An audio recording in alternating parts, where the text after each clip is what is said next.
Continuing education activity. Hyperkalemia is defined as a serum or plasma potassium level above the upper limits of normal, usually greater than 5.0 meql to 5.5 meql. While mild hyperkalemia is usually asymptomatic, high potassium levels may cause life-threatening cardiac arrhythmias, muscle weakness, or paralysis. Symptoms usually develop at higher levels, 6.5 meql to 7 meql, but the rate of change is more important than the numerical value.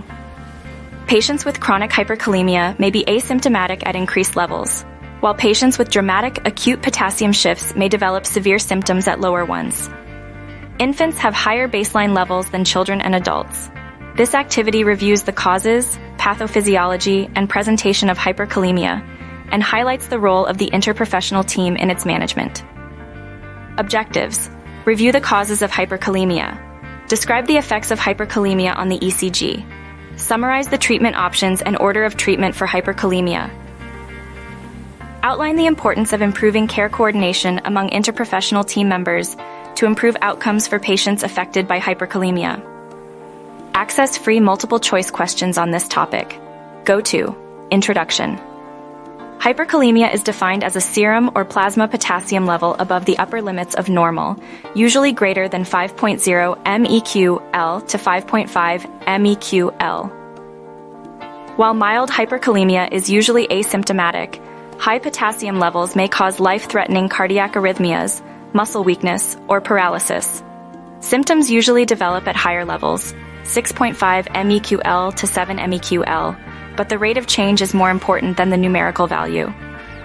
Patients with chronic hyperkalemia may be asymptomatic at increased levels, while patients with dramatic acute potassium shifts may develop severe symptoms at lower ones. Infants have higher baseline levels than children and adults. Pseudohyperkalemia is quite common and represents a false elevation in measured potassium due to specimen collection, handling, or other causes. Hyperkalemia should always be confirmed before aggressive treatment in cases where the serum potassium is elevated without explanation. True hyperkalemia may be caused by increased potassium intake, transcellular movement of intracellular potassium into the extracellular space, and decreased renal excretion. The urgency of therapy depends on symptoms, serum levels, and causes of hyperkalemia. One can go to etiology.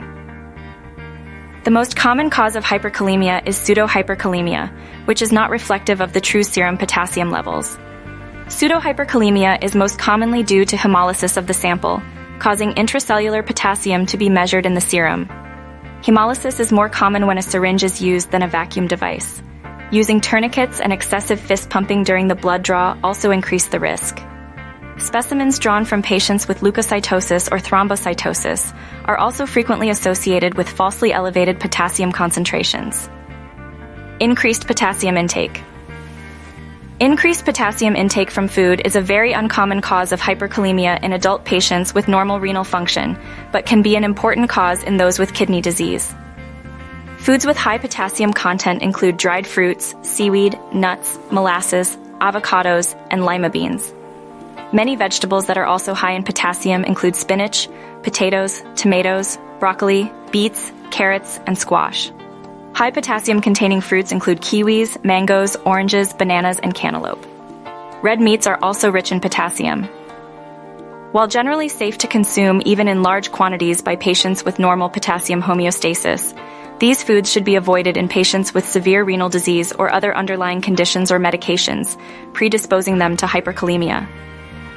Intravenous intake through high potassium-containing fluids, particularly total parenteral nutrition, medications with high potassium content, and massive blood transfusions can significantly elevate serum potassium levels. Intracellular potassium shifts. Cellular injury can release large quantities of intracellular potassium into the extracellular space. This can be due to rhabdomyolysis from a crush injury, excessive exercise, or other hemolytic processes. Metabolic acidosis may cause intracellular potassium to shift into the extracellular space without red cell injury. Metabolic acidosis is most frequently caused by decreased effective circulating arterial blood volume.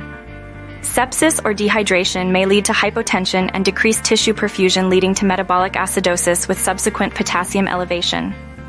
Insulin deficiency and diabetic ketoacidosis may cause dramatic extracellular shifts, causing measured serum potassium to be elevated in the setting of whole-body potassium depletion.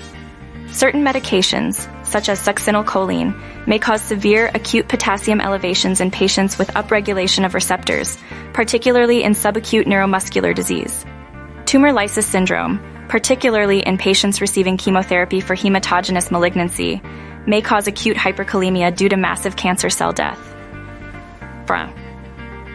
Hyperkalemic periodic paralysis is a rare autosomal dominant condition that causes potassium to shift into the extracellular space due to impaired sodium channel function in skeletal muscle. Impaired potassium excretion. Acute or chronic kidney disease is a common cause of hyperkalemia. Hyperkalemia is usually not seen until the glomerular filtration rate falls below 30 milliliters per minute. This is commonly due to primary renal dysfunction, but may be due to acute volume depletion from dehydration or bleeding, or decreased circulating blood volume due to congestive heart failure or cirrhosis. Tubular dysfunction due to aldosterone deficiency or insensitivity can also cause hyperkalemia.